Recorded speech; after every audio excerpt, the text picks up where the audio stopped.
Hey everyone, 99% of you watching aren't subscribed. Let's change that. Hit that subscribe button, and at 1,000 subscribers, we'll drop special stories just for you. The first bell of the day echoed to the vaulted crystalline halls of the Galactic Academy of Mutual Understanding. Dozens of species stirred in unison. Tentacles tightened around styluses, feathered crests fluffed, and jelly-spine beings bounced toward their classes on hydraulic scooters.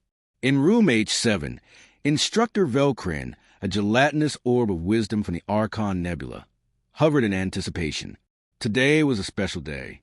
Class, Velcrin burbled through the intercom, we welcome our first Terran student.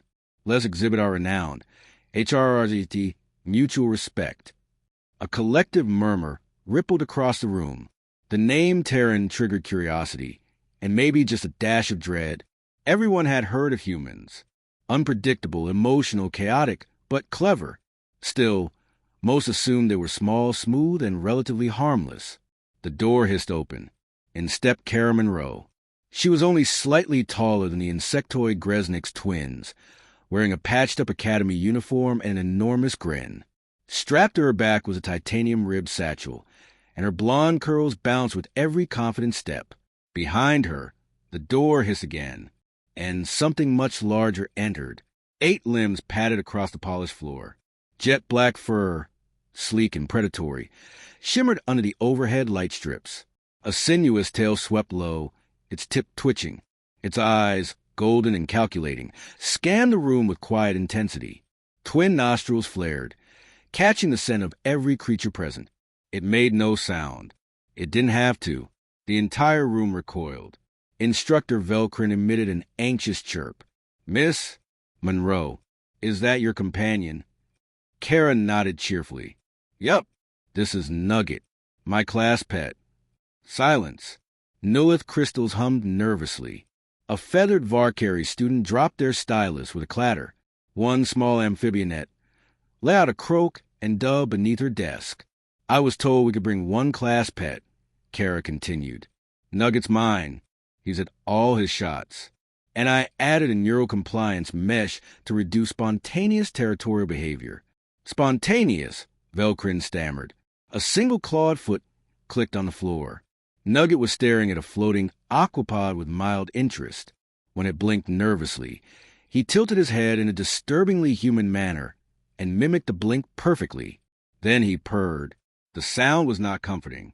"See." Kara smiled. "He's totally chill." The class erupted.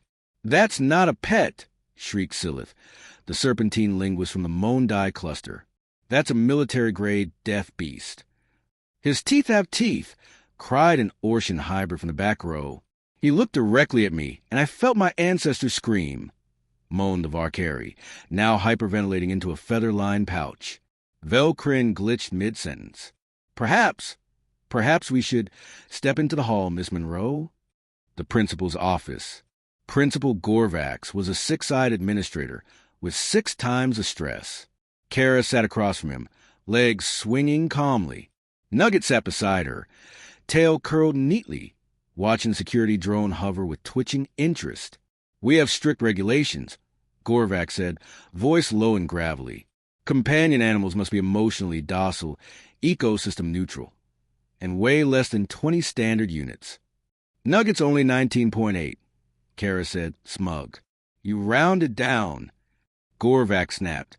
She shrugged. "Only a little." He pinched the bridge of his triple nose. "Do you understand that this creature is classified as a Tier 4 apex organism in 3 sectors? It's capable of subsonic stalking, interspecies mimicry, and classified stealth maneuvers." "Yup," Kara said brightly. "That's why he's my favorite." "Aye." "He won't hurt anyone," she added. "He's bonded to me. That means he recognizes the entire class as neutral unless threatened. He did eat a mailbox once, but we're working on that." There was a long pause.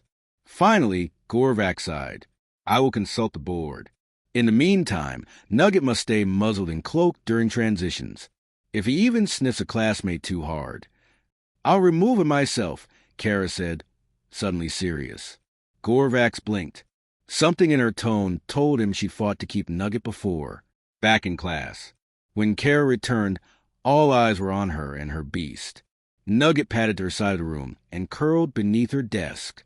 His camouflage shimmered until he was indistinguishable from the furniture.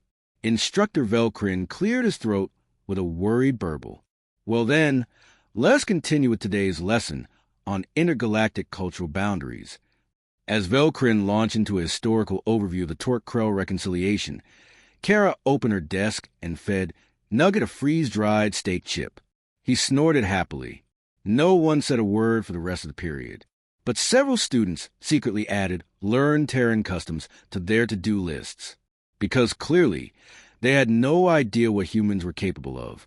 Word of Nugget's arrival spread to the Galactic Academy faster than a plasma sneeze in zero gravity. By third period, students from distant sectors were pretending to accidentally pass room H7 just to glimpse the infamous Terran monster. Rumors varied wildly. Some claimed it could phase through walls. Others swore it had eaten a substitute teacher. The latter was false. Mostly. Meanwhile, the Academy's administration was in full panic. A board meeting was convened. Holograms flickered around the conference room table. Glowing heads of varying species, blinking, gurgling, and squelching in bureaucratic alarm. This violates subsection 12A of the Companion Safety Charter, roared Chancellor Blell from the Androcton cluster. That creature is a biomechanical abomination. And yet, Counter-Director Exathril, whose brain was visible through her translucent cranium, the girl has full custody rights under Sol 3 Article 9. We permitted Terran enrollment. We must accept Terran culture. She calls it Nugget, screeched a tiny delegate from the Jealosphere. A deception tactic. It's obviously a war beast. But a well-behaved war beast, murmured the neutral AI voice representing the Academy's legal database. Surprisingly so. It was settled. Nugget could stay, under intense observation. Back in the classroom, Instructor Velcrin resumed lessons with the patience of a mollusk in molasses.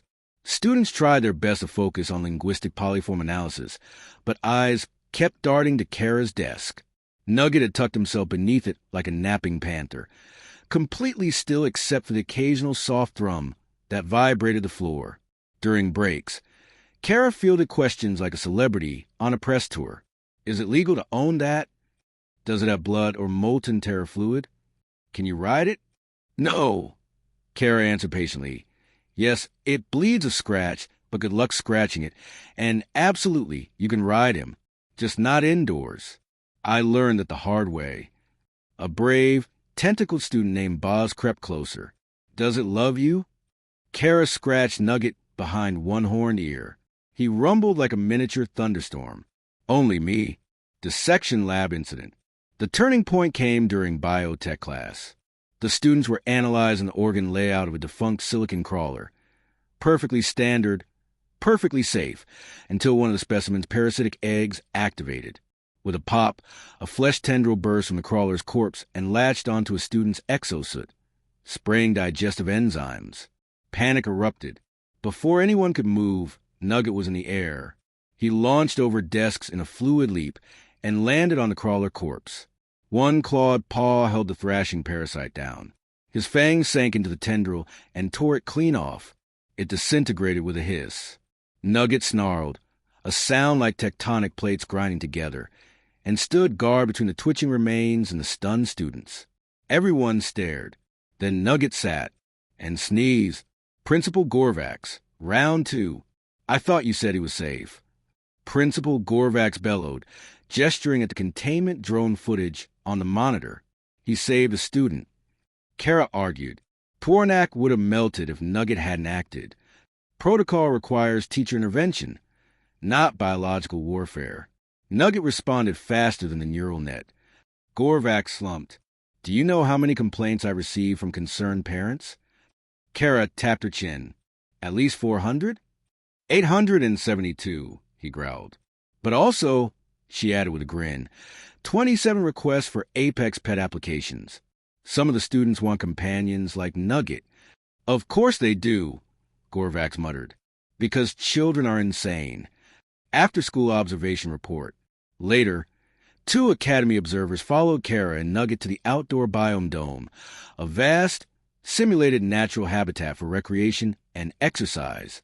They watched in stunned silence as Nugget climbed a 90-meter cliffside using only 3 limbs while licking a hydration cube, spotted and deactivated an invisible drone with a well-timed tail lash, sat perfectly still for 20 minutes while Kara recited her galactic history notes aloud, purring in rhythm.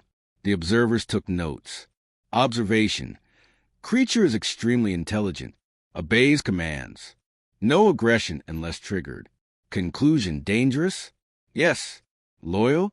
Yes. Terrifying? Absolutely. Suggested classification. Apex Companion Class Omega. No further restrictions yet. Dorm night. That night. In the co-species dormitory, Kara lay in her hammock while Nugget curled at her feet. His warm breath puffed against her legs. Steady and even, she whispered. You did good today, boy. Nugget opened one eye and flicked his tail once. Outside, 2 more drones hovered at the window, monitoring, documenting, evaluating. Kara stared back at them, then smirked. Better keep watching, she said. He hasn't even shown off yet. And with that, she closed her eyes, completely at ease, snuggled up with the most dangerous creature on campus. It started as a whisper, a quiet fear that rippled through the student body, particularly among the more edible species. Nugget wasn't just a pet. He was a predator, a real one. He didn't yap like the chirping chip bird some students brought. He didn't burble playfully like the amphibionet's bubble hounds. Nugget didn't perform tricks for algae biscuits or roll over for an energy treat. He watched. He listened. He waited. And he knew. Recess in the biodome. Kara lounged beneath the shade of a crystalline growth, tapping away at her holodoblet while Nugget prowled nearby, tail flicking like a pendulum. He didn't interact with the other students. He simply paced the perimeter of their game zone like a silent security system. The game was Sky Tag, a popular activity involving zero-grav hover harnesses. Students zipped around above the artificial lake, laughing and glowing with bioluminescent excitement. Except one student, Grok. He was a towering, armored xenoform who hated Earthlings, claimed they were noisy, primitive, and arrogant. He'd been sneering at Kara for weeks, making loud comments about smelly Terran primates and unregistered biomeat in the dorms. That day, Grok tried something stupid. Hovering above Kara, he deactivated his harness to freefall, intending to land right beside her in a show of dominance. Nugget's head snapped up. Before Grok hit the ground, Nugget had already moved. He streaked like shadow fire, leapt the distance in a blur, and slammed into the spot Grok would have landed, roaring with such force it triggered the dormitory's emergency sirens. Grok screamed mid-fall and twisted away in panic, landing on his back with a wet thud 10 meters off target. Nugget didn't chase him. He simply stared, low, coiled, still as a hunter waiting for prey to twitch. The silence that followed was worse than any violence.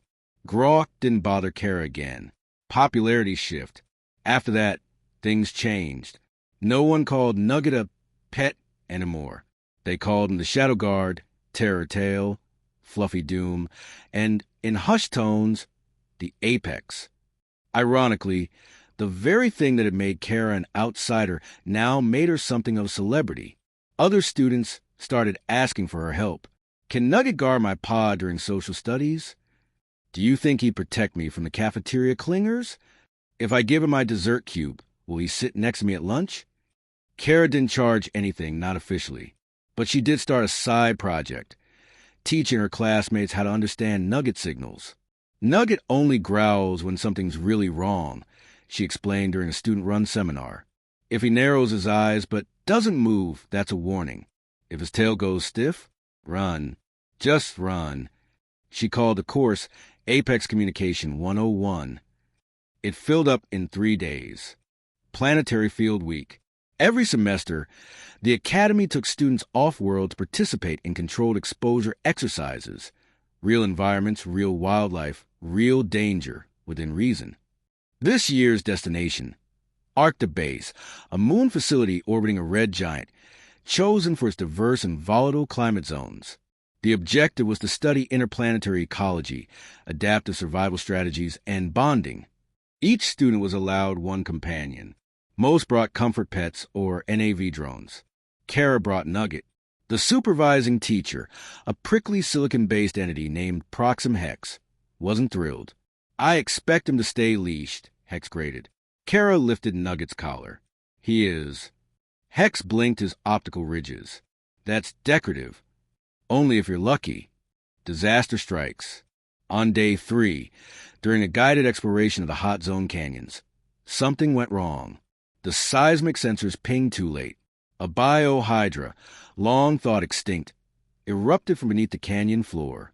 12 heads, acid-dripping fangs, armored scales, and rage stored from centuries in forced stasis.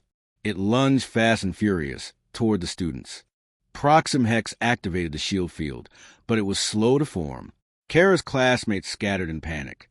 Screams echoed across the rocks, and Kara shouted, "Nugget, protect!" No hesitation. The beast moved. Nugget launched himself between the Hydra and the nearest student, claws glowing with bioplasmic charge. The Hydra snapped a head at him. He twisted midair, landed on its snout, and ripped out an eye. Then chaos. He scaled the creature's spine, tearing hide with every strike. He used mimicry, projecting synthetic roars that confused the Hydra's lesser minds. One head turned and bit another. Another recoiled in fear. The creature stumbled, screeched, and then retreated. Nugget didn't pursue. He simply stood, panting, covered in glowing ichor, and watched to make sure it left. No student was harmed, but everyone was changed. News goes galactic. The footage hit the internet within hours. Terran Companion defeats Arctan Hydra in 83 seconds. Earth student's apex pet prevents mass casualties. Is Soul 3 hiding elite predator units? Kara became an overnight icon. Nugget even more so. Students began to imitate Kara's calm. Some wore replica collars. Others posted Nugget fan tributes in the school forums, drawing chibi versions of the beast devouring monsters and cafeteria food. Principal Gorvax issued a statement. "We at the Academy recognize the unique strengths of all species, though we are currently updating our definition of pet." End of the day. That night, Kara stood outside their dorm room balcony, looking up at the nebula-splashed sky. Nugget lay beside her, stretched like a shadow, tail twitching in lazy arcs. "Guess they know now, huh?" she murmured. Nugget rumbled. "You're not just a class pet." A pause. "You're family." Nugget leaned against her legs, his weight solid and warm. And for the first time since she'd arrived, Kara felt truly seen. After the Arc to Base incident, everything changed, not just at the Academy, but across the entire Outerage education network. Nugget wasn't a rumor anymore. He was galactic news. Hollow feeds buzzed with debate. Was it ethical for humans to breed companions with military-grade instincts? Should apex animals be allowed in academic zones? Was Nugget a marvel of interspecies evolution, or a harbinger of Earth's more dangerous cultural exports? Back at the Academy, Kara Monroe walked the halls to a strange new rhythm. Where students once parted in fear, they now stepped aside in reverence. They waved. Some saluted. A few bowed. Nugget kept pace beside her, a quiet shadow. They passed a group of younglings from the Krillian sector. One held out a sketch pad, a drawing of Nugget mid-pounce, eyes glowing, wrapped in a heroic red cape. "For you," she squeaked. "You're my inspiration." Kara blinked, then smiled. "He likes it." Nugget tilted his head at the drawing, gave a small growl of approval, then licked the girl's hand. She fainted with joy. Boardroom battle. Principal Gorvax found himself once again standing before the Academy board. Tentacles trembling, 6 eyes bloodshot. "We cannot ignore the implications," he barked. "That animal took down an Alpha-class Hydra and saved 23 students," chimed in the AI voice of Legal Protocol Unit 9. "We don't train war beasts here." Gorvax snapped. "This is a school of peace." Chancellor Blell of the Androcton Cluster folded his mandibles thoughtfully. "And yet, Earthlings call this one a pet. How does that affect our cultural definitions?" Director X.A. Thrill interjected. her voice cold and clear. Perhaps it is time we redefine our assumptions about Earth. The vote was unanimous. Kara Monroe was to be promoted. The ceremony, it was unprecedented. In the Academy's Grand Amphitheater, beneath banners of every known sentient species, Kara was presented with the title of Galactic Student Ambassador of Soul 3 Culture and Integration. Velcrin, now significantly less gelatinous from stress, delivered the opening remarks. Kara Monroe has shown bravery, adaptability, and a firm grasp on interspecies diplomacy via means unorthodox yet effective. Kara stepped forward. Nugget, massive and silent, sat at her side like a throne guardian. "Thank you," she said simply. "I didn't come here to make waves. I just wanted to learn. Nugget came because I don't go anywhere without him. He's not just my protector. He's part of who I am." A pause. Then, "I'm not saying every student should bring a predator to school, but maybe we stop assuming cute means safe, and dangerous means evil." There was silence, then thunderous applause, in every language, some in binary. Nugget purred so loudly the stage vibrated. Weeks later, a new normal. The Academy adapted quickly. Apex pet protocols were added to the student handbook. New clubs formed. Terran Studies, Apex Bonding Ethics, and Galactic Creature Handling 101, taught unofficially by Kara. More Earth students arrived, bringing their own unique and slightly terrifying companions. None matched Nugget, but the presence of a bonded apex predator no longer triggered panic. Instead, it inspired curiosity. Grok, once Kara's biggest bully, now offered her leftover nutrient cubes for Nugget. They weren't friends, but there was respect. Fear had been replaced by understanding. Well, mostly. During one group project, a nervous classmate asked, "Can Nugget really tell when someone lies?" Kara smirked. "Try and find out. The future begins." On the last day of term, Kara sat on the edge of the floating quad, her legs dangling above the zero-grav pond. Nugget rested beside her, tail lazily flicking over the edge. "Can you believe all this?" she whispered, gazing up at the drifting stars. Nugget didn't answer. He just leaned against her shoulder. "We came here to be normal," she said, "and we ended up changing the definition." She sighed, then smiled. "Guess we're not the cute kind of class pet." A soft rustle behind them. Then a chorus of footfalls. Students from every corner of the galaxy gathered around, not to flee Nugget, but to sit with him. He blinked, grunted softly, let them stay. And so it was. They expected a cute class pet. They got a full-blown apex predator. And in the end, that turned out to be exactly what they needed.